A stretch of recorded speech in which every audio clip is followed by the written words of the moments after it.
Olá, meu nome é Gustavo Dávila e você está no canal O Livro das Profissões da Usinaria. E hoje meu convidado, Tiago Oliveira, médico veterinário. Tiago, muito bem-vindo para o nosso bate-papo de hoje aqui. Muito bom ter a sua presença. Olá, Gustavo, obrigado pelo convite, Espero poder conversar aqui sobre esses assuntos que a gente gosta tanto. Muito bem. O Tiago, ele é médico veterinário há 17 anos, atualmente atua na área de exames de imagem, a parte de endoscopia, para cães, gatos e equinos. O Tiago também é casado com a Ana, que esteve conosco aqui, pai da Letícia e da Alice. Tiago, queria perguntar para você como foi essa paixão pela medicina veterinária, como que surgiu isso ao longo desses 17 anos, Tiago? Essa é uma pergunta interessante porque na minha família eu não tinha, nenhum profissional médico veterinário, ou ninguém que tivesse já nessa área ou que trabalhasse especificamente com os animais. E aí, o que eu me lembro, o que eu tenho de recordação, era que a gente tinha uma cadela e eu vi um dia o veterinário indo até em casa para fazer um atendimento, uma consulta para essa cadela, e eu lembro da imagem do veterinário chegando lá, fazendo atendimento. E eu acredito que nesse momento, como é a única lembrança que eu tenho disso, eu acredito que esse momento ele tenha me despertado esse interesse para trabalhar, especificamente na medicina veterinária. E a área da medicina veterinária ela é extremamente ampla, Então, a hora que a gente entra, independente do motivo da gente ter entrado na área, o leque de opções que se abre ele é gigantesco, e a gente acaba conhecendo diversas possibilidades de atuação dentro daquela área, A gente, quando entra, imagina que e acho que a grande maioria dos alunos que entram hoje imagina que o atendimento a cães e gatos, uma clínica, um consultório de atendimento a cães e gatos, mas a gente vê que isso é uma pequena parcela da veterinária e das opções que a gente tem para seguir. Que bacana, você não tinha uma referência da área então, e acabou utilizando desse momento, talvez marcante para você, para ingressar. E como é que foi essa expectativa do Tiago ingressando, talvez para pensar no atendimento de cães e gatos, ao longo da sua trajetória? Eu sei que você saiu numa outra área já sem ser cães e gatos. Comenta um pouquinho para nós aqui.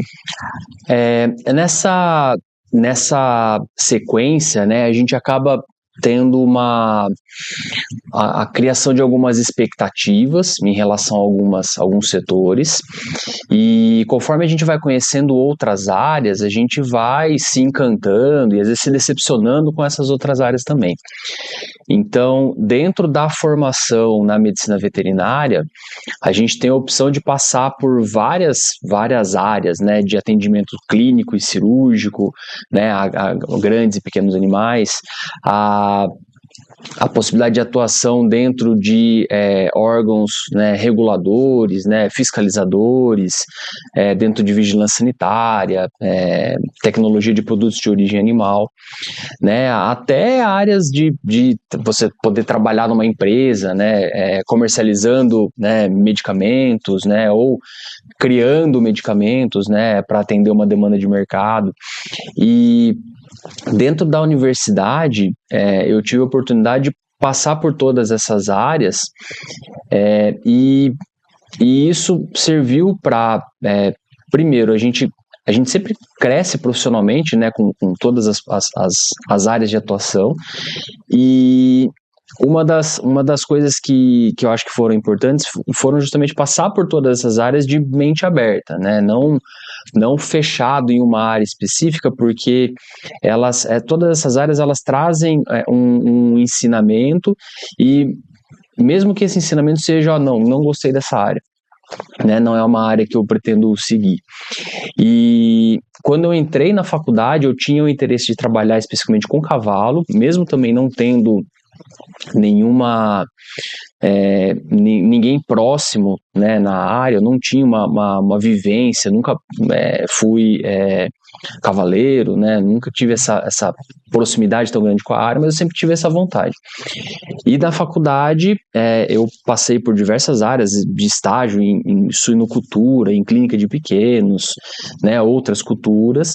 E lá para o 3º, 4º ano de faculdade, eu falei, não, realmente eu quero trabalhar, quero direcionar para cavalo, então comecei a fazer os estágios, né, e ter uma atuação mais especificamente para isso. Mas a grande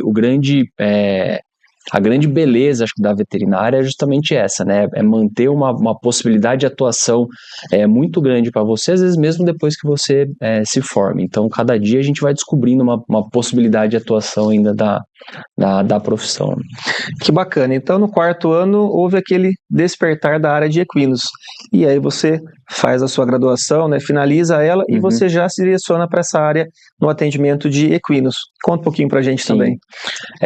Para atuação clínica, né, quando a gente se forma, então, ao término do 5º ano, né, de graduação, a gente, dentro da faculdade, a gente recebe uma quantidade de conteúdo, né, muito grande, e a medicina veterinária, ela tem essa característica dela ter uma formação generalista. Então, se você quiser trabalhar com cavalo, né, e você entrar na medicina veterinária, você vai ser obrigatoriamente, você vai receber conteúdo de outras áreas, silvestres, pequenos, né, a parte de inspeção, a parte de produção, você precisa passar por todas as áreas. E quando você se forma, né, você se forma apto ou autorizado a seguir dentro de qualquer uma dessas áreas.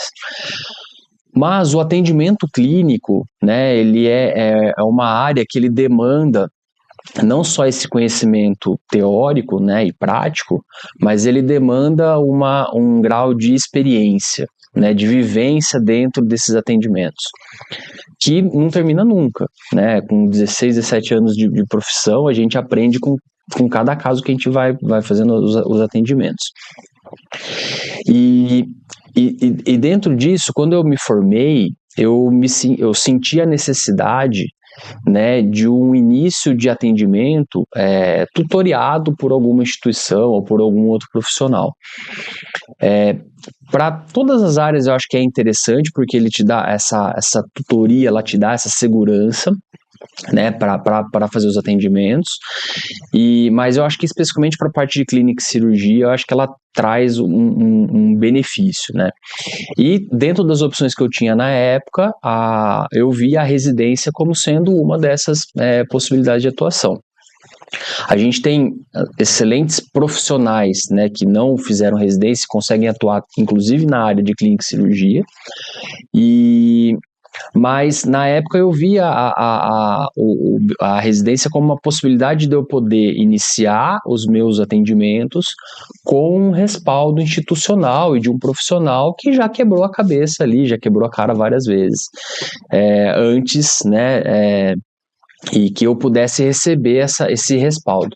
Então eu fiz, na época era 1 ano a residência que eu prestei, né, e nesse 1 ano, com certeza, assim, disparado foi o ano em que eu tive o maior crescimento profissional e pessoal da minha vida, porque é um ano de você entra de cabeça naquela proposta, né, e você vive aquilo por 1 ano, né, de forma bastante intensa. Hoje, isso foi há 16 anos atrás, hoje já muita coisa mudou, né, em relação à forma como a residência é colocada. Hoje tem vários programas, né, de especialização, né, de aprimoramento profissional, além das residências, e eu acho que é uma coisa que, para quem vai atuar, né, para quem vai iniciar o atendimento clínico, antes de você dar a sua cara a tapa ali para o mercado, né, é interessante você passar por isso, que vai te dar uma base mais sustentável, né, em relação a isso. Eu, pelo menos, eu não me via num perfil de já, assim que eu me formasse, eu sair realizando atendimentos. Então, esse período, né, de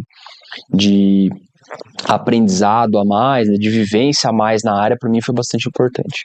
Que bacana. E essa experiência, então, com a residência também atraiu novos projetos para a sua área acadêmica também. Conta um pouquinho sobre esses projetos que você desenvolveu, né, após a sua residência.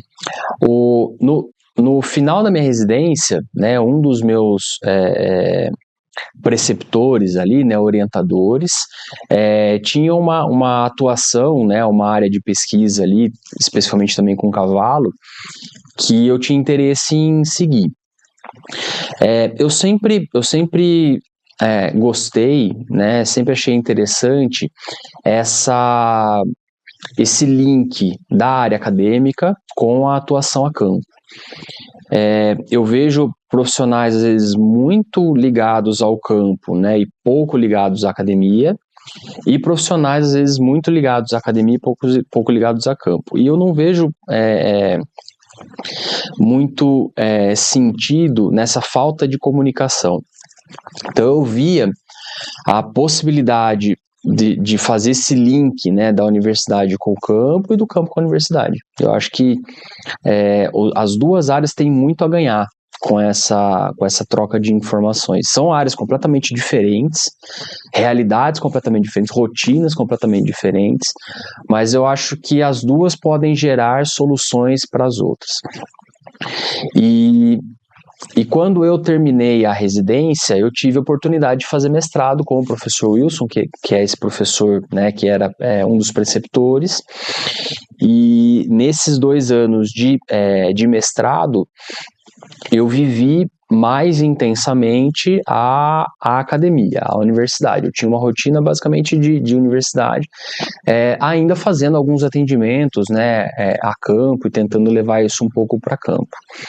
E quando eu terminei o mestrado, parece que tudo se encaixou, né? As oportunidades que eu tive foram todas relacionadas a essa ideia minha que eu tinha de tentar conciliar a vida acadêmica, né, a parte da pesquisa, do ensino, com a atuação a campo. E acabei tendo a oportunidade de ingressar como professor numa faculdade, iniciar os estudos do doutorado e trabalhar no Jockey Club em São Paulo. Então, do nada, eu tinha uma vida ali basicamente de estudante, né, em relação ao mestrado, e no mês seguinte eu tinha já essa sequência, né, de áreas de atuações aí, diversas, com públicos diversos, mas com esse objetivo, nessa linha de associar a vida acadêmica com a vida profissional. E aí, dentro esse eu considero como sendo o início da minha vida profissional, né, em que eu estava vinculado a uma instituição como professor, né, e estava vinculado a uma outra instituição como médico veterinário, e de lá para cá, isso foi há 14 anos atrás, de lá para cá eu sempre tive mais presente em uma área ou menos presente em uma área, mas sempre tentando seguir esses dois mundos, né? Tentando pegar o melhor desses dois lados. Que bacana. E essa vivência que você teve, então, né, da transição de uma residência para um mestrado, ingressando num doutorado, e aí você fazendo parte, né, dessa formação, da base desses alunos de uma instituição, como que é essa experiência como professor agora estando do outro lado, né, auxiliando esse aluno? Conta pra gente. Essa é uma relação bastante intensa, né? Quando a gente vai dar uma aula, né, ou quando a gente vai dar uma palestra, que é algo pontual, né, é uma relação, eu diria, às vezes até mais prazerosa, né, inicialmente, mas é uma relação pontual, né? Você vai lá dar aula, passa aquele conteúdo, aprende muito, né, com as dúvidas, com as perguntas, com a vivência de cada um daqueles alunos, mas que ali ao término da aula basicamente se encerra ali aquela relação, né, com aquele ouvinte, né? Agora, quando você está dentro de uma instituição e assume uma disciplina, né, que essa disciplina normalmente ela vai ser semestral ou anual, você acaba criando um vínculo maior, né, com esses alunos. E existem alunos que você vai ter uma afinidade, né, por conta de características pessoais, né, individuais, né, e existe alunos que você vai ter uma maior dificuldade de se relacionar também por esses motivos. E é um desafio para o professor, né, separar, né, essa questão pessoal, né, do relacionamento com o aluno que porventura você possa não concordar com as atitudes que ele tenha. E ali, como você assina esse contrato, né, entre aspas, com esses alunos de convivência por 6 meses, por 1 ano, às vezes você está assinando um contrato com uma pessoa que você não necessariamente gostaria de assinar esse contrato, mas que eu tinha muito essa visão, né, de às vezes chegar num começo de semestre, olhar a turma e falar, nossa, a turma vai me dar trabalho. Ou não, nossa, essa turma vai seguir legal. E hoje eu tenho uma visão diferente. Hoje eu vejo algumas turmas e eu tento, de alguma forma, né, marcar aquela turma, ou às vezes até passar alguma coisa relacionada à disciplina ou a fora dela, mas para que o aluno ele saia melhor daquele semestre, né, do que quando ele entrou. Então, mesmo os alunos hoje que não têm uma característica próxima da minha em relação à característica pessoal, eu gosto de me relacionar, de talvez entender, né, os posicionamentos desses alunos, e acho que é algo que eu adquiri com esse período, né, que eu atuei como professor, mas que também eu tive a oportunidade de trabalhar como coordenador de um curso, né, de veterinária durante 4, 5 anos. E a gente começa a enxergar aquele aluno, não só o dia a dia dele em sala de aula, mas as coisas que acontecem no dia a dia daquele aluno que vão refletir dentro da sala. Então, a sala da coordenação, às vezes, é um local em que o aluno vai para desabafar, né? Então, muitas vezes, a nossa atuação ela é de uma maneira muito mais superficial, mas como um psicólogo. Eu já atendi aluno que tinha pensamentos suicidas, eu já atendi aluno que tinha situação de dificuldades fora de sala, que estava impactando na vida dele dentro da sala, e que eu não podia ajudá-lo, né, e são situações que às vezes faz você ter uma empatia, né, e se colocar na condição daquela pessoa, porque às vezes até uma resposta mais atravessada que o cara dá em aula, né, ou um comportamento às vezes mais agressivo ali, a gente não sabe o que a pessoa está passando, né. Então esse período de aula é muito desafiador para o professor e é muito gratificante quando você vê que você conseguiu promover uma melhora, né, no dia a dia dele profissionalmente, mas também na questão pessoal, né? E a gente aprende mais. A gente não teve um semestre que eu acho que passou pela parte da docência que a gente não evolui em algum ponto, pelas histórias de vida, pela dificuldade, pela facilidade que o aluno tem. E isso é muito gratificante, né? No final, a gente acaba não necessariamente o sucesso profissional daquele aluno vai ser o seu sucesso como professor. Às vezes, as grandes mudanças que a gente faz na vida do aluno, né, que os alunos fazem na nossa, não tem a ver com a profissão em si, mas com essa relação, né, com essa muitas vezes essa superação que o aluno tem ali para aprender uma profissão. Então é algo completamente fora da veterinária, mas que acho que é um dos prazeres que essa profissão traz para a gente, né? Essa possibilidade de se relacionar, né, com um público extremamente heterogêneo, né, e que pode fazer esse link, né, da sala de aula com a atividade profissional de uma forma bastante intensa. Que bacana, é legal você colocar isso realmente aqui no nosso bate-papo, porque são os desafios que nós muitas vezes ficam nos bastidores. E muitas vezes as pessoas que entram na veterinária, ela acaba romantizando a veterinária, ela achando que tudo vão ser flores, né? E aí quando você fala do ambiente macro, de repente dentro de uma coordenação é um ambiente micro, isso muda um pouquinho a figura, né? Muito. É um papel muito importante, não só como educador, mas como pessoa.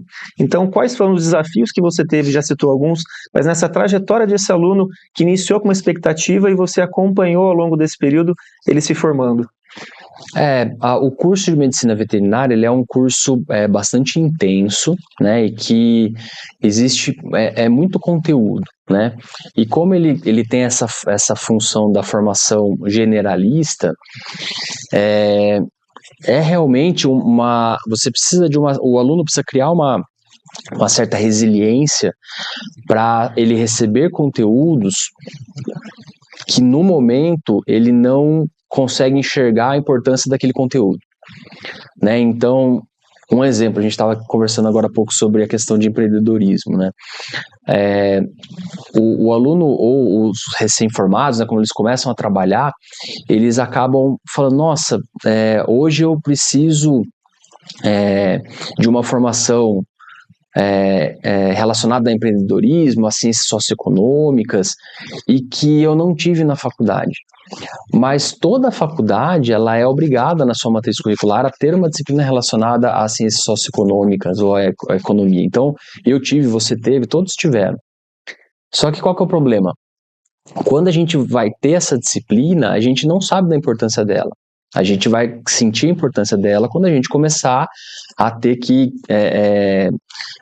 controlar as nossas finanças, né, a saber que tipo de equipamento que eu preciso comprar, a cobrar cliente, né, tem toda essa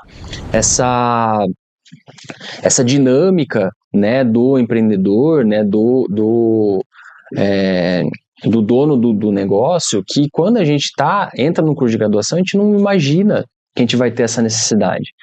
Então, na faculdade, qual que tem sido, quando eu pego alguma turma de início de curso, qual que tem sido o meu principal conselho para esse aluno? Se você está tendo esse conteúdo, né, é porque ele vai ser importante para você. Então, mesmo parecendo que ele não faça sentido nesse momento, tente extrair o máximo de informação desse conteúdo, aprender o máximo desse conteúdo, porque em algum momento você vai usar. Né? A gente tem disciplinas pesadas de estatística, né? Disciplinas de ciências socioeconômicas, disciplinas relacionadas à ética, né? Que são aulas, às vezes, que o aluno o aluno usa os 25% de falta que ele pode ter, ele vai, sei lá, jogar boliche, vai naquele dia, não vai para a aula, porque ele não vê a importância daquela disciplina, e aquela disciplina é muito importante. Devia existir alguma forma, né? A gente tenta, às vezes, elaborar estratégias ali acadêmicas para demonstrar a importância daquele conteúdo, mas eu fui aluno, eu não valorizei essas disciplinas quando eu tive.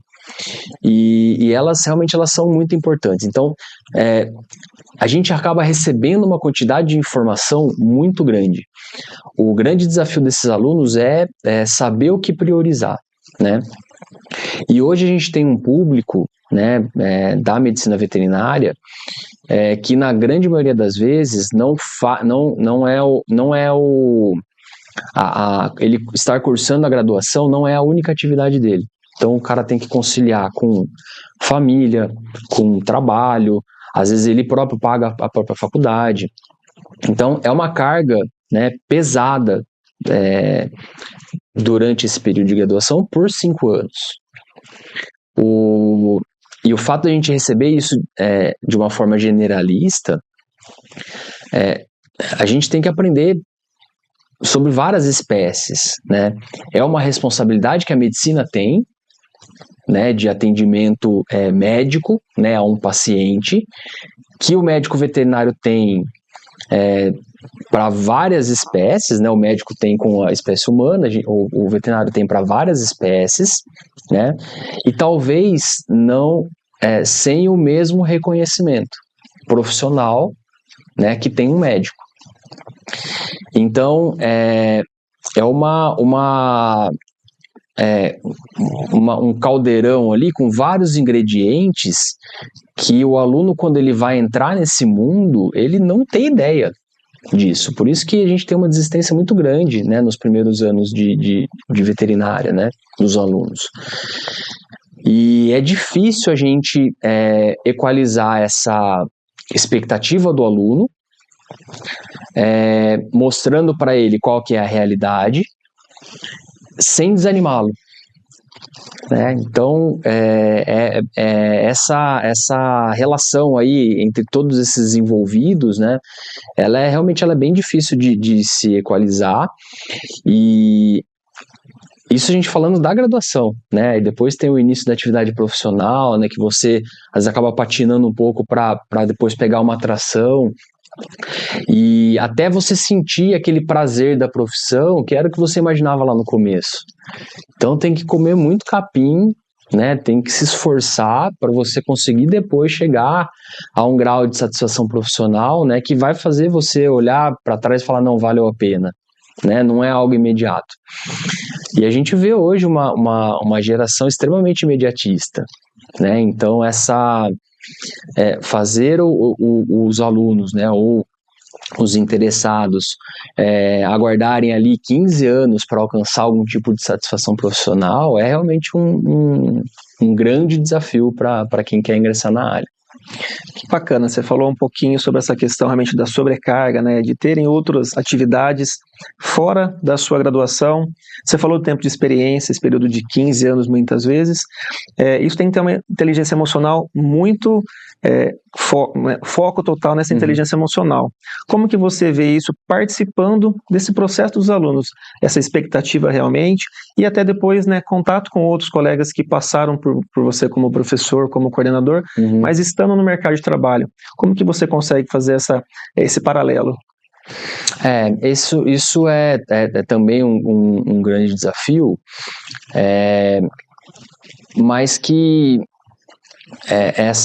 eu acho que não é exclusivo da medicina veterinária, né? Hoje a gente vê situações, né, de dificuldade em conduzir algum trabalho, né, ou alguma área por conta de uma falha de estrutura emocional, né, da pessoa, né, ou familiar, né, aí independente da origem. Mas que como professor, né, ou como profissional dando um estágio, alguma coisa nesse sentido, eu tento tirar um pouco desse peso, né, da responsabilidade, eu não diria, porque ela é difícil a gente diminuir, né, não é o objetivo diminuir a responsabilidade, mas diminuir o peso daquela responsabilidade, né?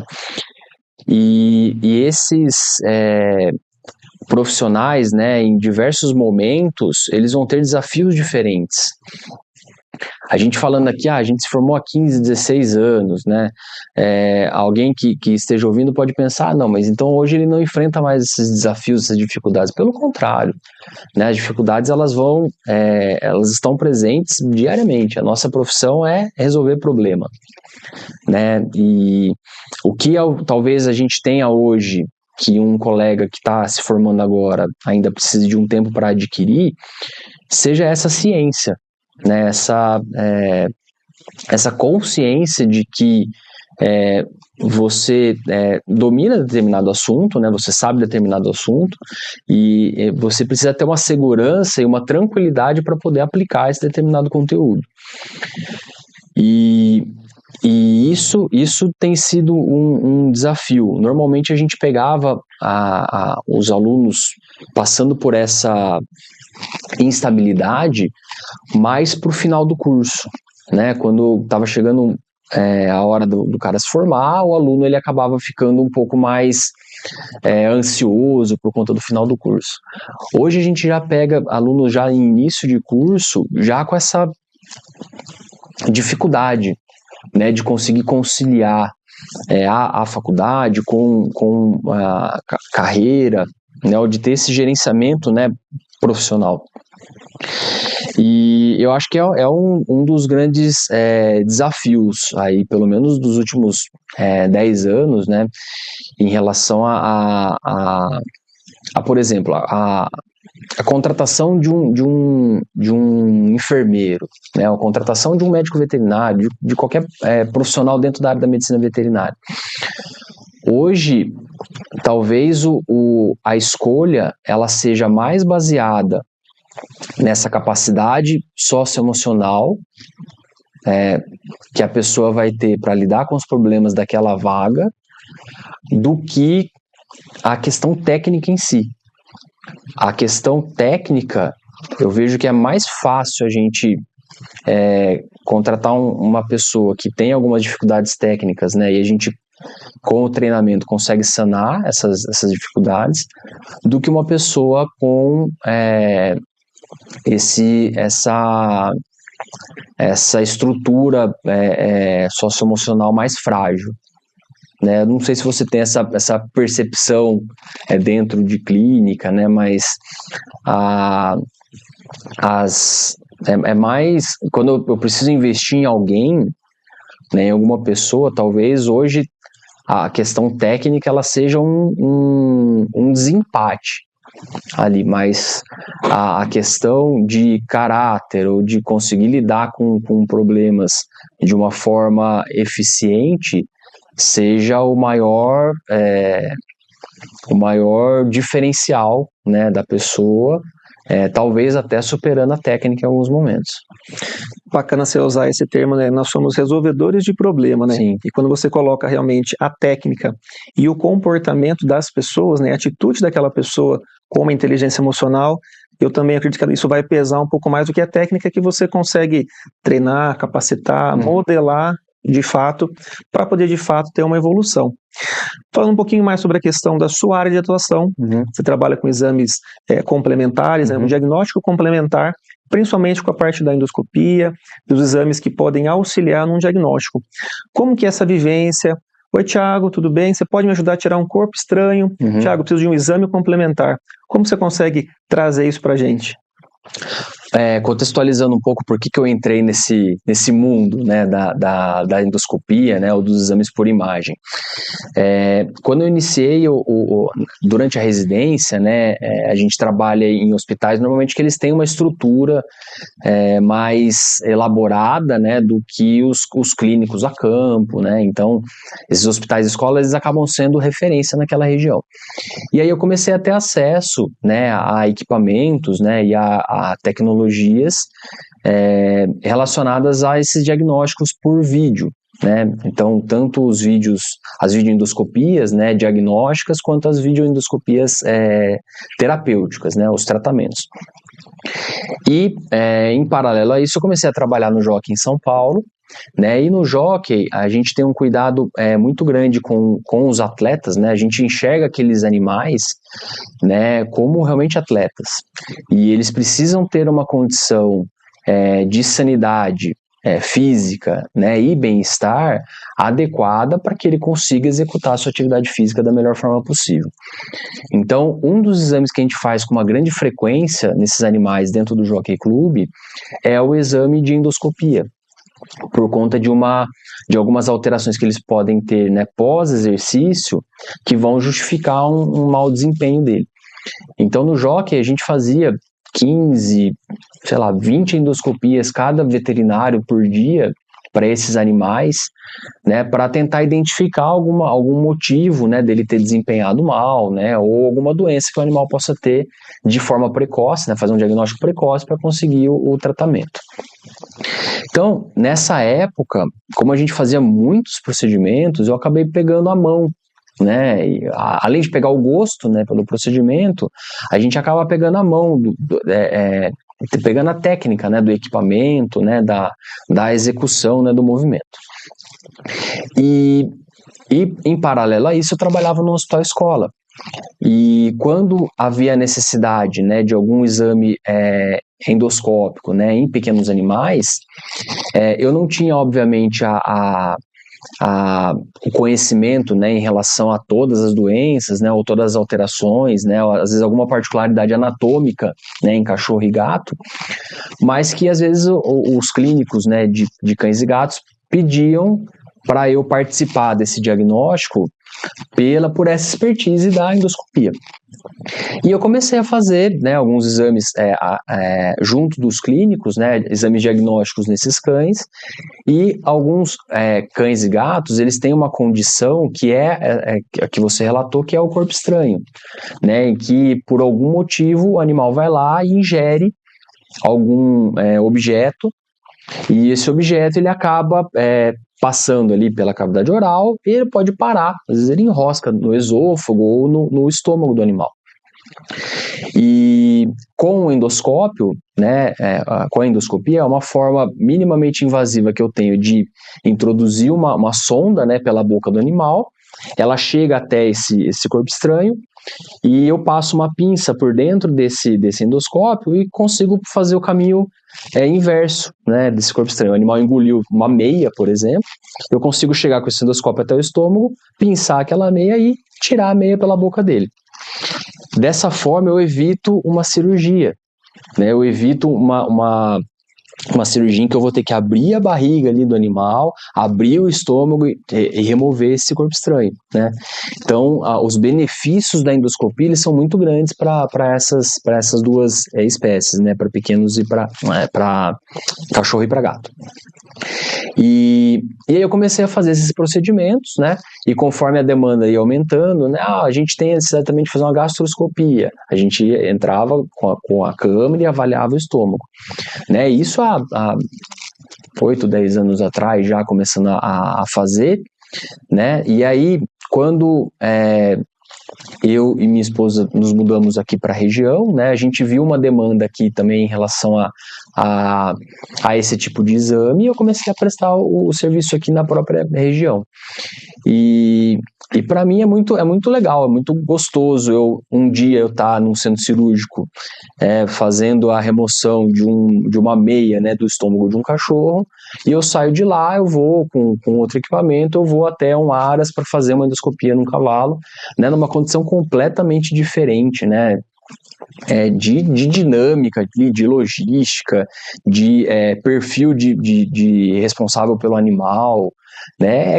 É muito diferente o ambiente em si, mas o procedimento ele é semelhante, né? Existem diferenças anatômicas, né, fisiológicas ali, mas o procedimento em si ele é muito próximo do que a gente faz, né, em diferentes espécies. Que bacana, você falou aí que você está então morando em São Paulo, né, na capital, no ABC, e aí você resolve, até por uma questão de qualidade de vida, né, tá muito tempo lá em grande centro, em voltar para o interior, que é a sua cidade de origem, Rio Claro. Então 2020, né, antes da pandemia, vocês retornam para cá, e esses 4 anos são anos de aprendizado, são anos que o Thiago continua atuando, o Thiago também trabalha numa instituição, e o Thiago também tem que ser empresário, o Thiago tem que gerenciar, assim como a sua esposa Ana, essa questão realmente do trabalho. Como que foi essa transição nesses 4 anos que você voltou para a cidade, Thiago? Toda mudança, né, ela vai trazer novos desafios, né? A gente estava conversando disso agora, então essas alterações, né, na nossa rotina, né, profissional, né, pessoal, ela vai trazer um período de adaptação. E nesses 4 anos, né, a gente teve que alterar bastante coisa da nossa rotina, né, visando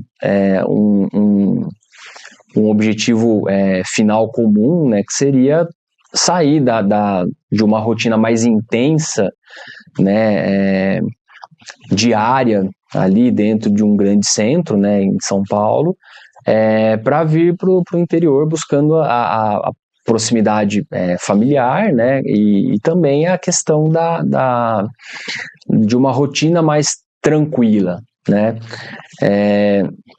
Não mais fácil, não mais difícil, mas uma rotina mais leve, né?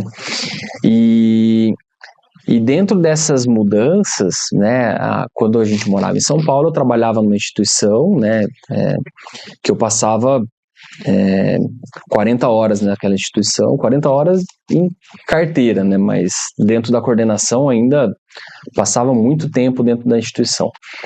E eu não tinha atuação fora, né, então trabalhando ali dentro da instituição, acabava o mês ali, caía meu salário, eu gastava e trabalhava mais. Então era mais, entre aspas, um pouco mais fácil esse gerenciamento, né? Eu sabia quanto que eu ia ganhar todo mês. E quando a gente mudou para cá, né, a gente começou a prestar serviço dentro da própria região e sem saber muito bem ainda, né, qual que seria essa previsão de retorno, né, de demanda, né, do campo que a gente estaria atuando. Então, essa mudança, ela demanda um planejamento, né, médio e longo prazo muito maior do que a gente tinha na nossa atuação lá, né, de funcionário lá, né. Hoje nós temos tanto eu quanto a Ana, a gente atua, né, em diversas frentes, eu ainda vinculado a uma universidade, né, então durante a semana, em 2 dias da semana eu trabalho ainda dentro da universidade, mas nos outros dias eu preciso gerenciar a minha atuação, né, e é muito difícil a gente ter a gente não tem essa formação, né, ou talvez a gente não tenha nem um perfil tão voltado para a questão do empreendedorismo, mas que ele esse conhecimento básico, ele é extremamente importante para a gente conseguir realmente aproveitar, otimizar os processos e conseguir fazer essa rotina ser mais proveitosa, né? Ter esse planejamento mais adequado para conseguir tirar o maior proveito dentro da nossa rotina. Que bacana. E aí o Thiago muitas vezes, hoje em dia, né, trabalha com a parte do cães, gatos, equinos e é chamado para o atendimento. Como que é essa expectativa? Como que você identifica isso, Thiago? Como você falou, né? Realmente é um procedimento minimamente invasivo, não é uma cirurgia. Como que é essa expectativa quando você chega e encontra com o tutor? Como que é realmente essa conversa para ter essa expectativa? E olha, vai ser um procedimento muitas vezes não mais fácil, não mais difícil, mas é um procedimento que a gente consegue identificar esse corpo estranho muitas vezes, ou por um diagnóstico complementar, mas ter essa segurança e passar isso para o tutor. Hoje eu tenho basicamente dois cenários, né, de atuação. O mais comum é eu prestando serviço para colegas veterinários, né? Então o Gustavo tem um cliente dele, né, que tem um animal, e esse animal tem uma gastrite ou tem alguma alteração, né, de cavidade nasal, né, que vai precisar de uma rinoscopia, vai precisar de uma gastroscopia. E aí eu acabo prestando esse serviço para o colega veterinário, né, que faz a indicação daquele exame. Tanto da parte de retirada de corpo estranho, né, quanto hoje a minha rotina ela é mais ainda diagnóstica, né, do que a remoção de corpo estranho. Até o próprio exame da retirada do corpo estranho, normalmente a abordagem é a seguinte: eu chego para o tutor, chego para o próprio médico veterinário e falo, ó, dos corpos estranhos gástricos, né, quando está no estômago, de literatura a gente tem que 90% desses corpos estranhos saem por endoscopia, né, então existe a indicação de ser feito esse procedimento. Mas existe 10% ali, por diversos fatores, né, que não sei se cabe aqui, mas 10% não sai, né, por uma limitação da própria técnica, né, e do porte do corpo estranho, do porte do animal. Mas que a endoscopia, ela vai ser um exame diagnóstico, eu vou entrar com o endoscópio, eu vou avaliar, né, se teve uma lesão ou não, né, de esôfago, estômago, e identificando aquele corpo estranho, fazendo o diagnóstico do corpo estranho, eu tento fazer a remoção ou não dele. né? Então, tem basicamente essa primeira abordagem com o clínico, né? Com o veterinário responsável. Mas hoje, muitos dos exames que eu faço, eles são por indicação ou por conhecimento do tutor, né? Do responsável pelo animal. O animal, sei lá, comeu uma meia ali, ele extrapola o que aconteceria com ele se acontecesse isso com ele. Então, sei lá, ele tá comendo alguma coisa ali, engole um palito, né, e vai para o hospital. Ele imagina, o que vão fazer em mim? Vão fazer uma endoscopia para entrar com o endoscópio e tirar esse palito. E ele associa isso, né, cada vez mais ao paciente. Então, muitas das vezes quem faz a indicação, ou quem faz o lembrete em relação à endoscopia, né, é o dono do animal, porque você já tem hoje um conhecimento, né, dos benefícios desses procedimentos por mínima invasão, né? A grande maioria dos casos hoje, ou um bom número de procedimentos cirúrgicos são feitos por videocirurgia, né? São feitos com auxílio de uma câmera, né, e uma pinça que você vai trabalhar ali sem fazer aquela incisão grande, né, de 15, 20 centímetros, às vezes, na barriga do paciente.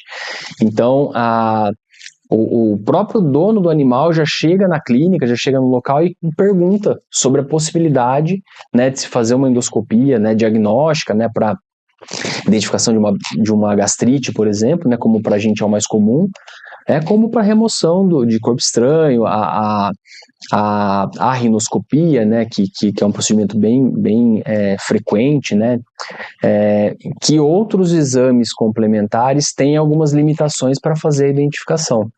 Então, cavidade nasal, o raio-x, ele não consegue diferenciar muito bem se é uma inflamação, se é uma neoplasia, se tem um aumento de volume, ou se só tem mais secreção.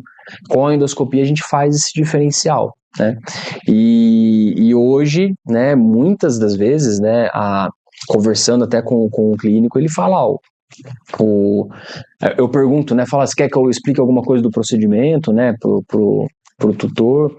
Ele fala, não, o tutor que pediu para fazer endoscopia, né, o tutor que veio com essa possibilidade, né, de diagnóstico. Então, acho que é um assunto que cada vez mais está presente, um procedimento cada vez mais vai ser realizado por conta desses benefícios que a gente consegue enxergar tanto na veterinária quanto na medicina. Que bacana. Você falou de algumas técnicas, né? Falou realmente desse conhecimento do tutor, mas se a gente for fazer uma regressão do Thiago, talvez saindo lá da graduação, há 15, 16 anos atrás, e entendendo toda essa evolução que teve na sua área, principalmente de endoscopia, ao longo da sua trajetória, como que você consegue fazer um paralelo até para os próximos 17, 20 anos nessa área da medicina veterinária, Thiago? A veterinária, Gustavo, ela muda, né, numa velocidade muito semelhante à medicina, né? Então, hoje, eu falar para o Thiago recém-formado que eu trabalharia com endoscopia, né, é uma coisa fora de qualquer previsão. Eu, na minha graduação, né, eu me formei na Universidade Estadual de Londrina há quase 20 anos. Eu não tive nada de endoscopia na veterinária. Recentemente, as turmas mais recentes, né, acho que a menor parte delas tem algum conteúdo em relação à endoscopia dentro da graduação. Então, essa realidade da utilização da endoscopia na veterinária, ela é algo basicamente do mercado que a própria universidade não acompanhou ainda essa evolução. Então, essa é uma das belezas da área da medicina veterinária que eu comentei no começo, né? Essa grande leque de opções que a gente tem, mesmo depois que a gente se formou. Eu comecei a trabalhar com endoscopia 3, 4 anos depois, né, que eu tinha me formado, e foi meu primeiro contato. Então, às vezes, se eu me fecho numa área lá, me formei, vou trabalhar só com o que eu tive aqui na graduação, eu acabo perdendo a oportunidade de atuar em outras áreas. E eu fui conhecer a endoscopia tempo depois que eu já tinha me formado. E E eu não duvido, né, que pensando aí nesses 15, 16 anos para trás, né, a gente teve uma velocidade de evolução, né, das áreas da medicina veterinária. Eu tenho certeza que o que a gente evoluiu nesses 15 anos, nos próximos 5 a gente já iguala. Né, a velocidade em que as técnicas diagnósticas, né, estão evoluindo na veterinária, ela está sendo muito alta, cada vez mais alta. Então, eu tenho certeza que daqui a 15 anos, as atuações que a gente tem hoje na medicina veterinária, elas vão ser completamente diferentes das que a gente está tendo hoje. E então a gente tem que se mexer, a gente tem que se atualizar, a gente tem que sempre correr atrás de fazer cursos, né, buscar essa evolução para acompanhar, né, essa geração que está vindo aí que domina a tecnologia como a gente não dominava, né, quando isso começou. Né, hoje, boa parte dos conteúdos, eles são todos online, né, a gente, é uma coisa que a gente teve que se acostumar. Eu estudava em livro, né, eu estudava no livro texto. Hoje eu tenho que me adaptar a estudar no próprio celular, né, eu lembro da gente falar que não consigo ler no computador, eu preciso imprimir e ler. Hoje não tem jeito, cara. Hoje você tem que, quantidade de conteúdo que você tem online, você tem que se acostumar, né, com esse tipo de leitura.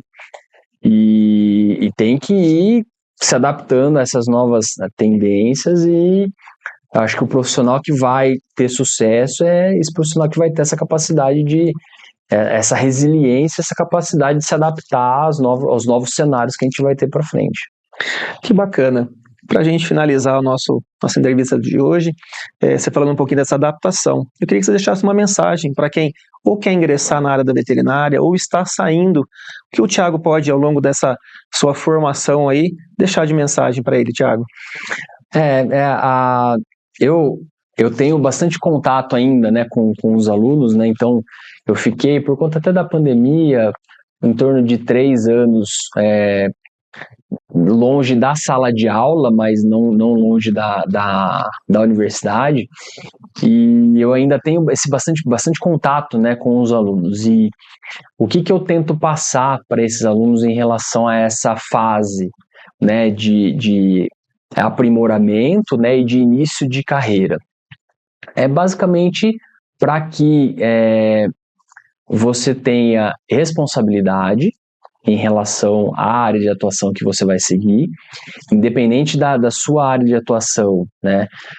Você, na grande maioria das vezes, vai estar lidando com uma vida, né? Ou se você não está lidando especificamente com uma vida, você está lidando com pessoas, né, envolvidas naquela área de atuação.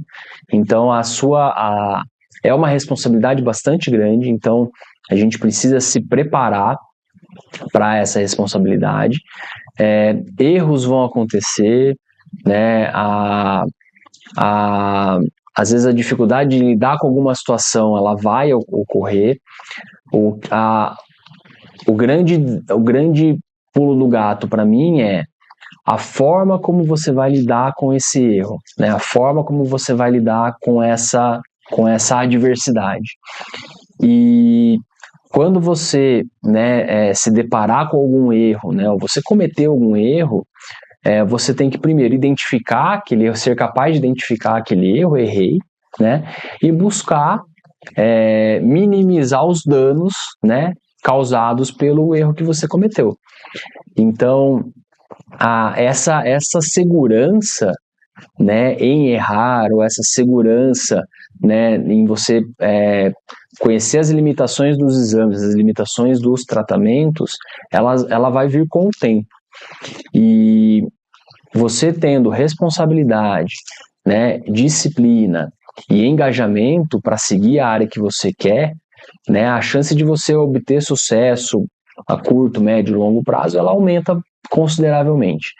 Então, talvez essas 3 características, né, elas sejam interessantes, né, responsabilidade, disciplina, né, envolvendo a questão da persistência, e engajamento, né, e dedicação, né, envolvido nesse engajamento, talvez sejam as 3 características que vão determinar aí se você vai ter sucesso profissional ou não.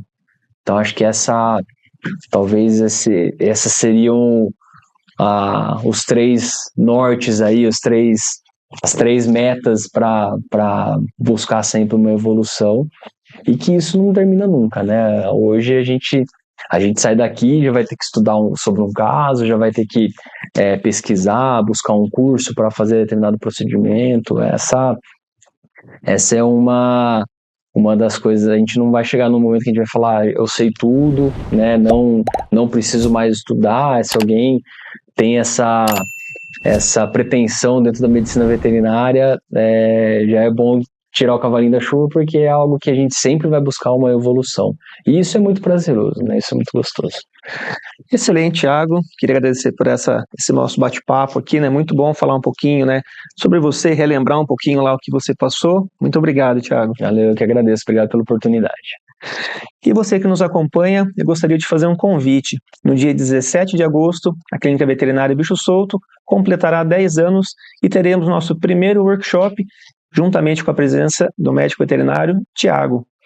Muito obrigado a você que nos acompanhou no canal O Livro das Profissões e até a próxima.